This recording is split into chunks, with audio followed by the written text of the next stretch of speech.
Olá, tudo bem? Hoje ficamos sabendo do encerramento do PSDB, o Partido da Social Democracia Brasileira, fundado em 25 de agosto de 88, de 1988. Esse partido que teve figuras como Fernando Henrique, Mário Covas, Montoro, Alckmin, José Serra. Eles tinham como ideia formar um partido de centro, né? Que não fosse nem esquerda nem direita, e que tinha como lema o seguinte: longe das benesses oficiais, mais perto do pulsar das ruas, para fazer germinar a esperança nova, a nova esperança. Bom, o governo FHC, a década, né, os 10 anos de governo FHC, teve em seu, em seu bojo, no seu método, as práticas mais perversas para a população brasileira. Para vocês terem uma ideia, eu anotei aqui, ó, a taxa de crescimento na década do governo Tucano foi o pior da história até então, né? Ele foi uma taxa média de 2,4%. Ele foi pior que a taxa média da década perdida do governo militar, da ditadura militar, que foi de 3,2%. Só para vocês terem ideia, mais ou menos a ideia da economia no governo FHC. A prioridade, evidentemente, eram os bancos, os grandes bancos, e as pessoas que tinham rentabilidade financeira, como hoje nós chamamos de a Faria Lima, né? O pessoal da Faria Lima, que são os aplicadores financeiros.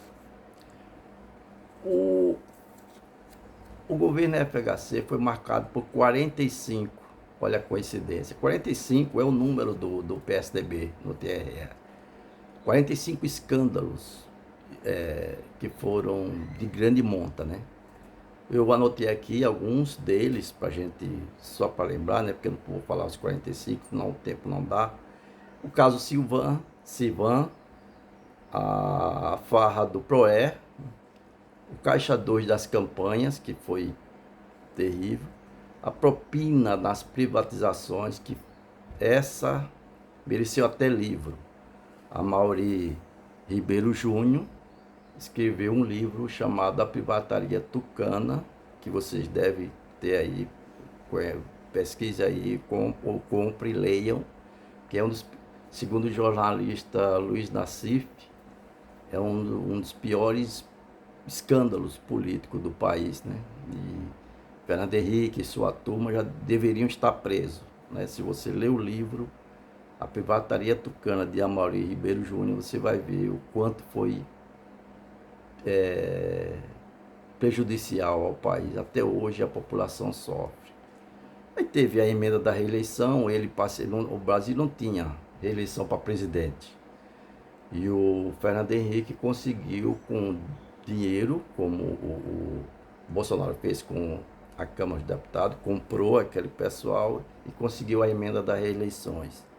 Aí teve o TRT Paulista, teve o caso do DNR, o Marca Fonte Sudã, o escândalo do Sudã, etc, etc, etc. O PSDB, ele, ele tinha no símbolo dele era um tucano, né? Então ele dizia que vivia em cima do muro. Ele não tinham identidade própria, eles iam para onde tivesse mais rendimento. Aquele cara aquela pessoa que não tem assim a palavra, ele vai para onde oferecerem mais, né? Então era assim, os tucanos eram conhecidos em cima do muro. E eles conseguiram muita coisa com isso, conseguiram atrair os políticos mais reacionários que tinha no país, né? E os empresários, os banqueiros, os grandes empresários, e principalmente a ajuda dos Estados Unidos, pois a rabugice, a bajulação de Fernando Henrique com os presidentes americanos era uma coisa.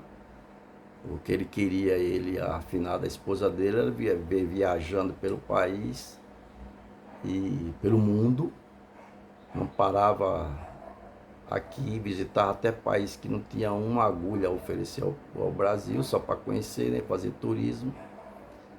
E hoje ele vive lá na França, em Paris, num apartamento, Deus sabe como ele comprou, um apartamento bilionário de caro, né? E ele vive às custas das aposentadorias aí que, ao contrário de que diz o lema do partido, ele vive das benesses, né? Das aposentadorias que ele conseguiu.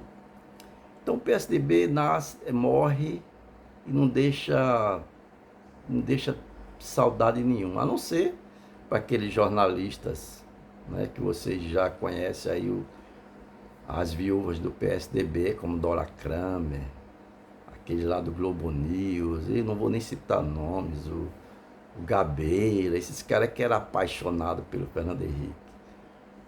De modo que ele não deixa nada de positivo para o país. Nada, nada, nada, nada, absolutamente nada.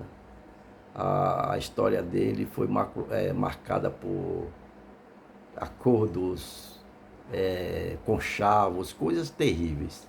Eu me lembro que eu morava em São Paulo, Mário Covas estava candidato, amigo íntimo, Fernando Henrique, e o Maluf era o candidato da extrema-direita contra o Mário Covas. E o Fernando Henrique apoiava os dois. Ele, para não perder a base dele lá na Câmara, tinha outdoors em São Paulo. Maluf apoia Fernando Henrique e no outro estava lá. Fernando Henrique apoia Mário Covas. Fernando Henrique apoia Maluf. Enfim, a gente ficava o povo ficava naquela, não sabia quem o Fernando Henrique apoiava. E eu me recordo na morte do filho do Antônio Carlos Magalhães, que era o braço direito do Fernando Henrique.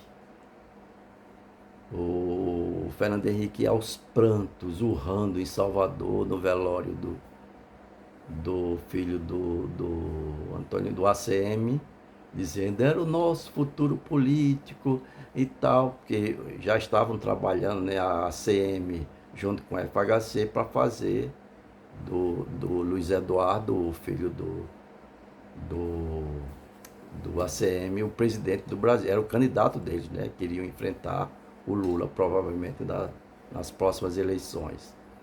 Então foi um período meio nebuloso, mas muito protegido pela mídia, muito protegido pela imprensa.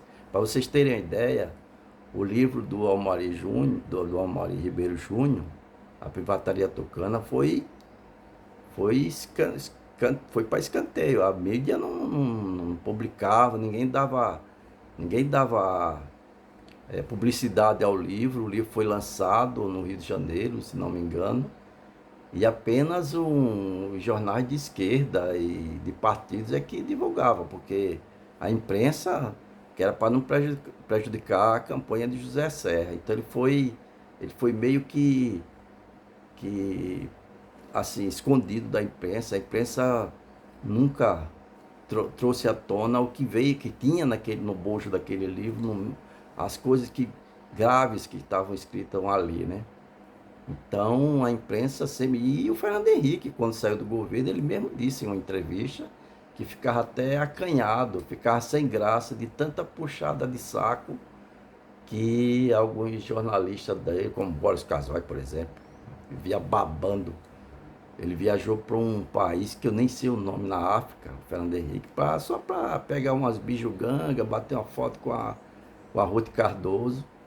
E o Boris Casoy, no telejornal, disse: a viagem do presidente é importante para o país. Com aquela boca horrível dele, né? Que a viagem do presidente é importante para o país porque é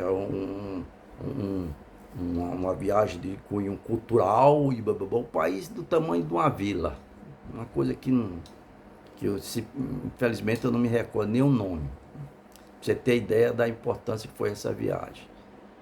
Então, o que eu tenho a dizer é que o PSDB que, que esteja, que descanse em paz na sua cova e que pelo menos não tente privatizar esse buraco em que ele está sendo enterrado. Obrigado, um abraço a todos.